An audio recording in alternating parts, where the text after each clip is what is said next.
اس نے زکوٰۃ کے پیسے، میں اس کی بیلنس شیٹ سے میں نے اٹھا کے اکتوبر 2012 میں کہا، اس کی بیلنس شیٹ سے، شوکت خانم کی بیلنس شیٹ سے آڈیٹر نے لکھا کہ $7.5 ملین ہے، باہروں نہیں لے کے آئے گا، باہروں کٹھے گرائے سو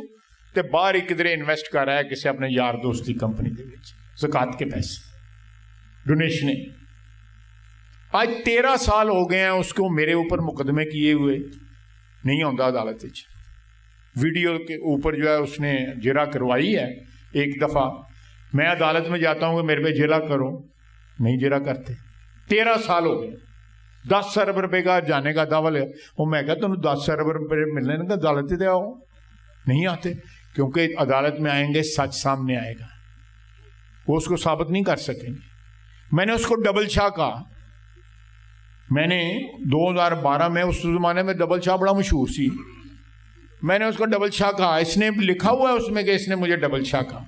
اور میں نے عدالت میں کہا کہ میں نے کہ اس وجہ سے ڈبل شاہ کیا کو لوگوں کو کہتے ہیں میں پیسے تو ڈبل کر دوں گا۔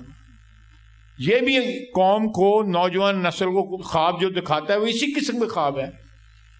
کہ پیسہ لاؤ تو میں تو ڈبل کر دینا، 2 مہینے 3 مہینے 4 مہینے 5 مہینے،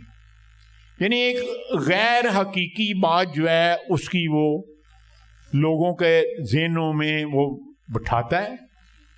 اس کے ایم این اے اس کے پاس جاتے تھے کہ ہمیں ترقیاتی فنڈ دو،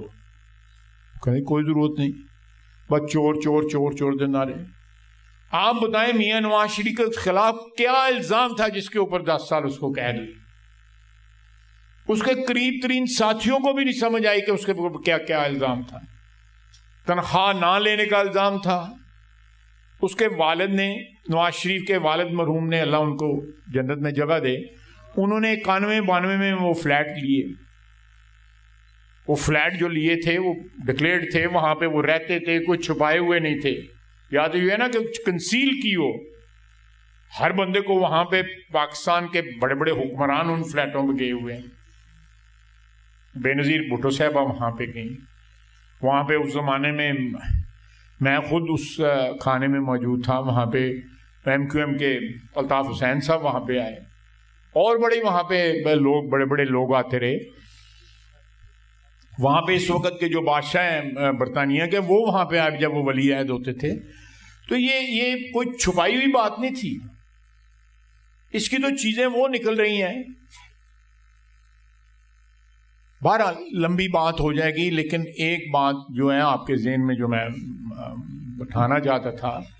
کہ یہ نارمل الیکشن نہیں ہے، اس الیکشن کے بعد ایک ایسی حکومت کو جو ہے تشکیل کرنا ہے، اللہ کرم اور فضل کرے کہ وہ حکومت جو ہے ہمارا جو قومی مزاج ہے اس کو پٹری پہ لا سکے، جو پٹری سے اتر گیا ہوا ہے۔